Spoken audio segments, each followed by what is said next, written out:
Bonsoir à toutes et à tous, assalamu alaikum.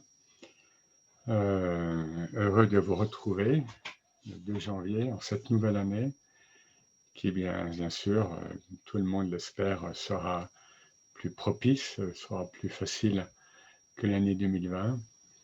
La difficulté ou l'épreuve a ses vertus, mais évidemment, l'humain par nature, essaye d'éviter ce qui est trop difficile. Alors, pour ce soir, voilà, je vais juste vous dire que là, avant ma petite intervention, je voulais vous prévenir que nous allons lire après Surat al-Rahman dans le Coran, donc la Surat 55. Donc ceux qui veulent lire, on avait fait déjà l'an passé pour le passage de l'année, ceux qui veulent lire le Coran, eh bien, peuvent préparer à avoir un Coran près d'eux. Voilà. Alors, oui, je voulais un petit peu intervenir sur la mort et la renaissance, mort et renaissance, parce qu'évidemment, toute fin d'année et tout début d'une nouvelle année, toute fin de siècle et début d'un siècle, etc., toute fin d'une époque et début d'une nouvelle époque, toute fin de monde et début d'un nouveau monde, eh bien, entraîne une mort et une renaissance, ou entraîne des morts et des renaissances. Et on sait bien à quel point la mort, d'ailleurs, a marqué l'année 2020 à différents niveaux, au niveau évidemment viral, bon, du Covid, physique, mais aussi au niveau psychologique. Certaines personnes ont été comme très perturbées.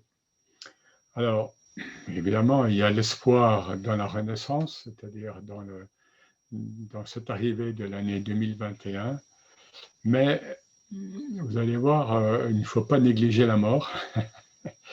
Vous savez bien qu'en Occident, généralement, on a tendance, je parle en Occident en général, on a tendance à vouloir éviter la mort, à ne pas en parler, ou même à briguer une éternité du corps. Voilà. Alors, évidemment, là, je vais parler plus de la mort que de la renaissance, parce que la renaissance, elle va de soi. Mais encore une fois, même dans le cadre islamique, qui donne un enseignement riche sur la mort, le Coran, le prophète et l'enseignement soufi. Et donc, malgré cela, finalement, on ne mesure pas tellement que la mort, si on ouvre en plusieurs endroits le Coran, la mort est primordiale, au sens où elle vient en premier, elle est première. Elle est première par rapport à la vie. Et oui, elle précède, elle enveloppe la vie. Finalement, et je pense que là, c'est une image tout à fait valable pour la pensée sémitique en tous les cas, comme de même que une journée en islam et dans le judaïsme aussi commence la veille au soir. Donc une journée commence par la nuit, puisque la journée de demain, elle a commencé au Maghreb, donc au coucher du soleil ce soir. Donc le jour de demain a commencé d'ores et déjà par la nuit, qui est en plus la nuit obscure, la nuit d'hiver de ce 2 janvier. Alors, quelques exemples, ce n'est pas exhaustif, mais si on lit bien le Coran, c'est assez frappant. Notamment dans Surat al-Mulk, Surat 67, verset 2, Alladhi khalaqa al-mawta wal-hayat liyabluwakum ayyukum ahsanu amala. C'est lui qui a créé la mort et la vie pour vous éprouver. C'est lui qui a créé la mort et la vie. Alors, avec d'autres passages qu'on va lire aussi, on pourrait dire oui, mais bien sûr, la mort, parce que avant d'être existencié par Dieu nous n'existions pas précisément, donc nous n'étions pas vivants, donc nous étions morts. Oui, mais cette insistance dans le Coran n'est pas fortuite. En 2, 28, sourate 2, Al-Baqarah 28, Kayfa takfurun billah wa kuntum amwatan فأحياكم ثم يميتكم ثم يحييكم ثم إليه ترجعون. Comment pouvez-vous être ingrat envers Dieu, hein, alors que vous étiez mort? Puis il vous a donné vie, puis il vous fait mourir. Et là, ce n'est pas le futur qui est, grammaticalement, qui est employé. ثم يميتكم. C'est un présent, un mudar, un présent qui n'est pas temporalisé. Puis il vous fait mourir, ou il vous fera mourir, puis il vous fera vivre. Puis, auprès de lui, vous serez ramené. Et ça revient souvent, dans le Coran en général, à lui ou à nous, vous serez ramenés. Pourquoi? Parce que vous ne comprenez pas. Hein? De même que dans le Coran, nous avons aussi beaucoup d'images très belles, où la nuit pénètre le jour pénètre la nuit. Hein? Et ça revient un petit peu à ce que je disais tout à l'heure, que le jour commence la veille au soir, par la nuit. Et là, c'est pareil. Il y a enveloppe sur enveloppe, hein, mais en bien des cas, la mort précède la vie. Ou alors, voilà, je vais lire juste le passage en français, ce sera plus court. Sourate 40, verset 11. Seigneur, tu nous as fait périr, mourir 2 fois, et tu nous as donné la vie 2 fois. Tu nous as fait mourir 2 fois et tu nous as donné la vie 2 fois. Bon, je ne rentre pas dans les commentaires plus précis, parce que ce serait un petit peu hors sujet. Autre formule coranique qui revient, je crois, 3 fois dans le Coran, « Kullu nafsin dha'iqatul maut ». Toute âme goûte. Alors souvent on traduit « goûtera la mort ». Or, et Maurice Gloton le remarque dans son petit livre, pas dans sa traduction du Coran, mais son livre sur le Coran, qu'il a publié avant, Kullu nafsin dha'iqatu. Alors, la grammaire, hein, c'est le ism al-fa'il, c'est-à-dire est en train de, toute âme est en train de goûter la mort. C'est-à-dire dès notre naissance, donc dès la venue à la vie, il y a un process, hein, il y a un processus de gustation de la mort. Dha'iqatul maut. Pourquoi il n'est pas dit kullu nafsin tadhuku ou bien satadhuku, goûtera la mort. À 3 reprises, dha'iqatul maut. On reviendra sur cette expression. Donc il y a un état ou bien on peut traduire par est destiné à connaître la mort. En tous les cas, vous voyez, il n'y a pas de vie envisageable dans le domaine créaturel, chez le règne humain et les autres règnes, évidemment, sans une perspective de mort. Et qui n'est pas, vous le savez, en islam, ce n'est pas du tout attristant, lorsque c'est bien vécu. Et c'est pour ça que l'islam avait interdit les pleureuses. Les pleureuses qui, dans l'ancien islam, étaient même payées pour pleurer les morts. Et malheureusement, ce qu'on voit encore parfois dans certains pays dits musulmans. Et puis, un nom divin, El-Moumit. El-Moumit, celui qui fait mourir. Eh bien, il figure dans la liste canonique des 99 noms.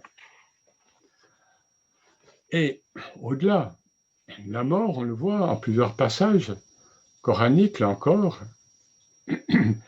elle apparaît comme un critère positif. Un critère. Par exemple, évidemment, en 62.6, Fatamannaw al-maut in kuntum sadiqin. Souhaitez donc la mort si vous êtes sincère. Donc, la mort est mise en équation avec sidq, la sincérité. Mort, sincérité. Si vous avez peur de la mort, vous n'êtes pas sincère. Donc, il y a cette équation, donc la mort comme critère, et critère positif sur un plan spirituel. Ou alors aussi en 15,99, sourate 15, verset 99, وَاعْبُدْ رَبَّكَ حَتَّى يَأْتِيَكَ الْيَقِينُ. Et adore ton Seigneur, ça s'adresse aux prophètes, mais ça s'adresse à nous tous, évidemment. Adore ton Seigneur jusqu'à ce que te parvienne el-yaqin, la certitude. Et très souvent, dans ce contexte, el-yaqin est interprété comme étant la mort. Adore ton Seigneur jusqu'à ce que te parvienne la mort. Parce qu'une des seules certitudes, ça c'est souvent dit, que nous ayons, c'est que nous allons mourir. Nous ne savons pas quel âge, nous ne savons pas, suivant l'âge que nous avons, nous ne savons pas quelle vie nous aurons, nous ne savons pas si nous serons riches, pauvres, nous ne savons pas où nous allons vivre, etc. Une certitude, nous allons mourir. El yaqin. Donc, et là, adore ton Seigneur. Vous voyez, la mort est mise en phase avec l'adoration. Adore ton Seigneur jusqu'à ce que te parvienne la certitude. La mort, et bien sûr, derrière la mort, c'est Dieu, puisqu'on va le voir, la mort en islam n'est qu'un transfert. Je traduis le mot intikal, transfert. Donc, exit les pseudo-questions qu'on trouve parfois actuellement et sur Internet. Oui, nous avons la preuve, vous avez des vidéos là-dessus, qu'après la vie, ce n'est pas le néant et il y a la mort. Bon, pour l'islam et pour toutes les croyances et toutes les religions, il n'y a pas de moindre doute là-dessus. Une vision positive même de la mort chez le prophète, sallallahu alayhi wa sallam. Un hadith, par exemple, tuhfat al-mu'min al-maut. Un cadeau pour le croyant, c'est la mort. Tuhfat al-mu'min al-maut. C'est un cadeau. C'est-à-dire, bon, on sait que la vie n'est pas toujours facile, et pour ceux qui vont plus loin, qui sont plus perspicaces au niveau spirituel, on sait que la vie est un voile, la vie physique, c'est un voile, et que la mort va être ce déchirement qui va ouvrir les yeux. Et justement, il y a une parole attribuée tantôt au prophète, tantôt à l'imam Ali.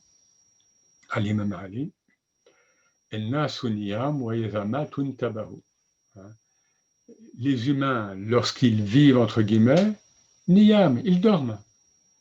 Ils dorment, et ce n'est que lorsqu'ils meurent qu'ils se réveillent. Donc, vous voyez, il y a aussi comment la mort est connotée positivement avec l'intibah, l'éveil spirituel. Les humains dorment durant cette vie, et ce n'est que lorsqu'ils meurent qu'ils se réveillent. Que ce soit du prophète sallam ou bien de l'imam Ali, change peu. On sait que l'imam Ali, bien sûr, est un des interprètes majeurs du prophète. Alors, les soufis, ils vont loin dans cette perception, évidemment, et dans ce paradoxe. Le paradoxe, pourquoi? Parce qu'a priori, chez les humains, la mort, on en a peur, c'est mal connoté, on ne veut pas en entendre parler, ça passe par une souffrance de fin de vie, etc. etc. Paradoxe. Eh bien pourtant, prenez Rumi, c'est l'exemple le plus connu, mais il y a beaucoup d'autres soufis. Pour Rumi, il le dit avant de mourir, c'est une fête, sa mort va être une fête, puisqu'il dit que ça va être ses noces avec l'éternité. Ses noces avec l'éternité. Et on a beaucoup de témoignages donc de soufis, de spirituels musulmans, en ce sens. La mort en tant que délivrance. Donc ils ont travaillé sur la mort. Pourquoi? Parce que attendre la mort physique, c'est ce qu'ils nous disent, ça ne suffit pas. Parce que la mort physique, dans bien des cas, d'après ce qu'il nous est dit, on va dire des choses comme ça, ne suffit pas pour supprimer l'illusion, le wahm, l'illusion de cette vie contextuelle, disons. Et il y a un travail à faire, et je crois que j'ai déjà dit, puis le tasawwuf tout entier, finalement, repose, et ça a été dit par les anciens, sur la préparation à la mort. Pourquoi? Parce qu'il est dit que, et c'est un hadith, nous serons saisis par la mort dans l'état dans lequel nous sommes, dans l'état de conscience dans lequel nous serons. Nous sommes, nous serons. Présent, futur, tout ça, c'est... Donc, le soufi travaille de suite sur, justement, cette mort. Pourquoi? Dans le but de ce qu'on appelle d'atteindre, tarqiq, c'est-à-dire la réalisation. La réalisation. Au-delà des illusions, au-delà du monde des illusions. Et alors, il parle, nous souvent on traduit ça par la mort initiatique, mais en fait, si on veut traduire l'arabe, il s'agit de la mort volontaire. La mort volontaire. El-maut el-iradi ou el-maut el-ikhtiyari. Ce sont les termes qui reviennent très souvent. C'est-à-dire, ça y est, j'ai compris des choses, pas tout, certes, mais j'ai compris des choses, je vais mourir à ces illusions, à ces décors, à cette maya, pour reprendre un terme hindou, ou bien, comme dit le Coran, donc ce mata al-ghurur, cette jouissance illusoire, al-ghurur, gharra, c'est leurrer quelqu'un, le flouter comme ça. Eh bien, voilà, donc la mort volontaire. Et ils ont travaillé là-dessus et ils lui ont donné plusieurs qualités, au moins 4. Il y a 4 qualités de la mort qui correspondent à des couleurs. Bon, évidemment, je ne rentre pas dans le détail, ça pourrait faire un thème en soi. Il y a la mort rouge, la mort blanche, la mort verte et la mort noire. Alors, je ne vais pas en dire plus. Bon, je vous laisse évidemment sur votre faim, peut-être, pour ceux qui ne connaissent pas ces 4 sortes de morts. On pourra en reparler une autre fois. Voilà, en tous les cas, vous voyez, chaque couleur qualifiant une modalité de mort initiatique. Alors, pour ce qui nous concerne, plus directement, du coup, qu'est-ce qui est un bien et qu'est-ce qui est un mal? A priori, la vie est un bien, évidemment, le vivant, on cherche à préserver la vie sur Terre, en nous, etc. Et la mort, encore une fois, on en a peur, on veut l'éviter, etc., etc. Donc, pour nous, comme pour l'humanité, qu'est-ce qui est un bien? Encore le Coran, en 21-35,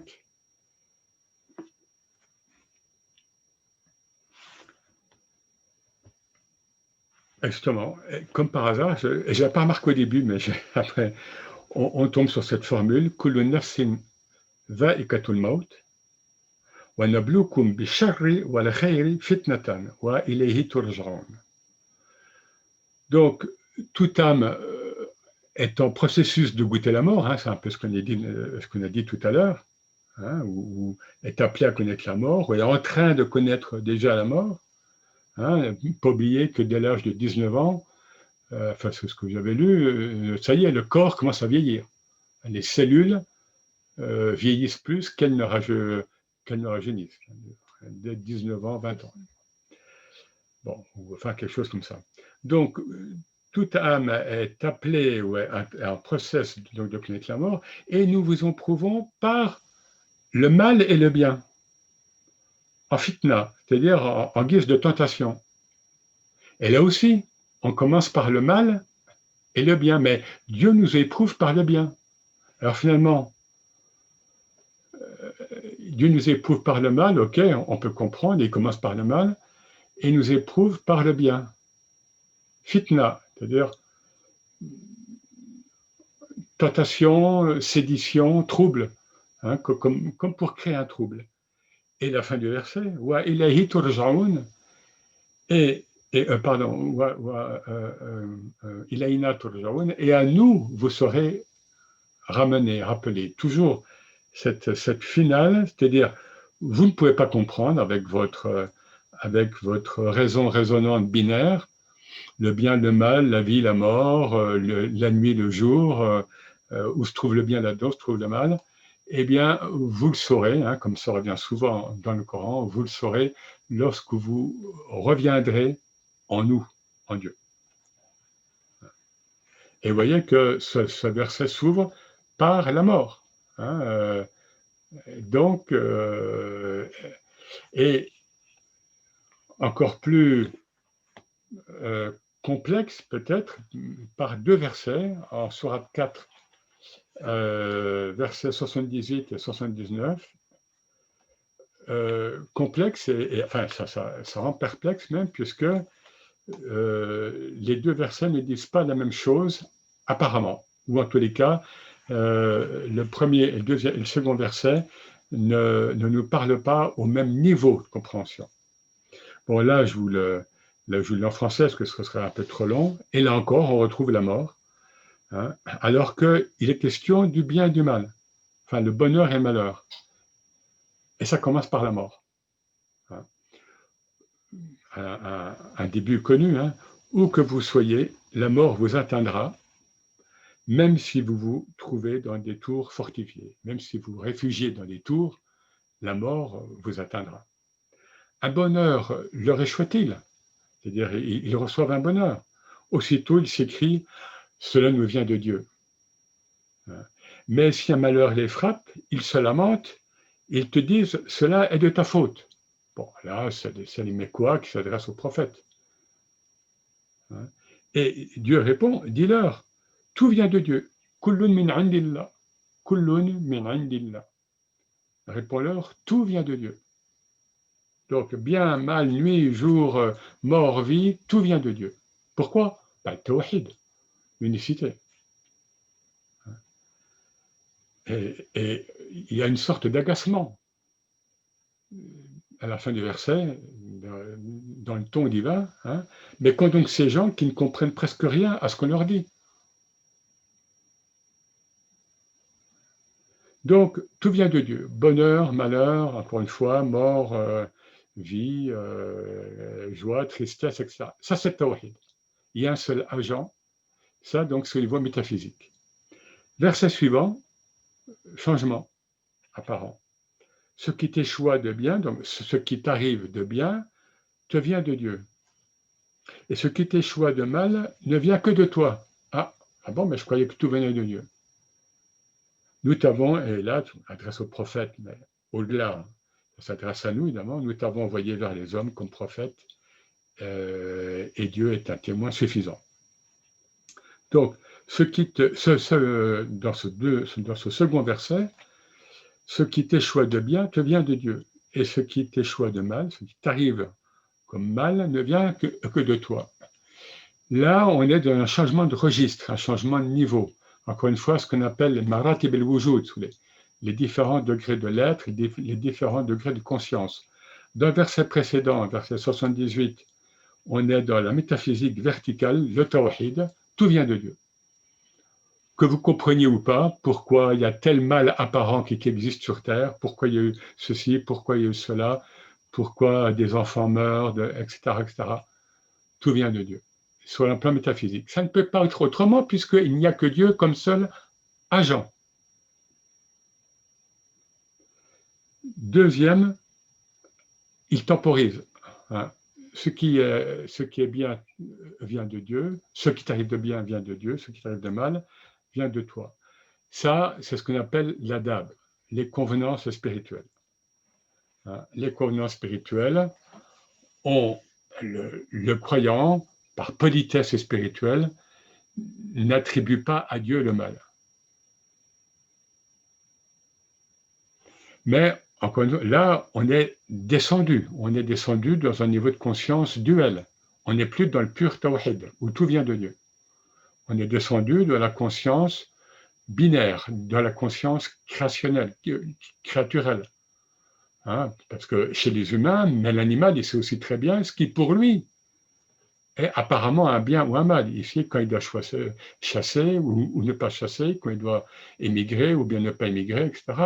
Et les végétaux et les minéraux également, à leur niveau. Donc là, vous voyez, là, on entre dans la conscience humaine, duel. Et c'est ce qui nous amène évidemment à célébrer. Pourquoi est-ce qu'on fait une séance spirituelle pour la nouvelle année? Bien, c'est parce que nous sommes incarnés dans la dualité. Ancienne année, nouvelle année, 2020-2021. Et puis, l'année 2020 donc, était difficile, donc nous sommes dans l'espoir. Et c'est notre boulot d'humain d'espérer en une meilleure année, en une année plus facile. Voilà. Ce que je veux dire, c'est notre cadre de référence, notre cadre de conscience. En tous les cas, ça fait partie intégrante de notre cadre de conscience. Et puis, nous sommes au creux de l'hiver, mais ça y est, la journée commence à rallonger. Voilà, donc l'obscurité va se faire tout doucement moindre. Donc la mort donc de la nuit, etc., le brouillard, enfin tout bon, jusqu'à ce qu'arrive le printemps. Et donc pour nous, un bien, apparemment un bien. Mais on a vu comme tout ça peut être très... Mais alors, on s'en tient à la coutume humaine, voilà. Et donc parmi les deux chants, nous allons, donc de Sama, nous allons chanter Ya Farahi, hein, au ma joie, hein, on dirait presque du Bach, vous savez, Bach a écrit beaucoup de cantates, et évidemment, il était dans l'exultation, dans la louange divine. Mais bon, je reviens, Ya Farahi, c'est un poème du cher Abda Bentounes, qui, alors, n'a pas directement de lien avec ce qu'on vit ou avec la nouvelle année, mais ce qu'il célèbre là, enfin, ce qu'il nous fait partager, c'est sa joie de revoir, d'être à nouveau en contact avec les Ahlullah, avec Sadatina, hein, avec les gens de Dieu, avec lesquels il est en contact. Voilà, et donc il y a ces termes arabes, al-farah, al-surur, etc., la joie. Donc, puisque nous sommes dans cette joie aussi, donc du Nouvel An. Voilà, et puis il y aura un autre chant, mais que nous entamerons donc après avoir lu Surat al-Rahman. Et puis nous invoquerons les trois noms après, donc Ya Rahman, Ya Rahim, Ya Salam, pour une bonne ouverture donc, de l'année, et puis donc un chant de Sama, mais là j'interviendrai brièvement pour le présenter, et puis le zikr, Inch'Allah. Merci à vous et bonne soirée.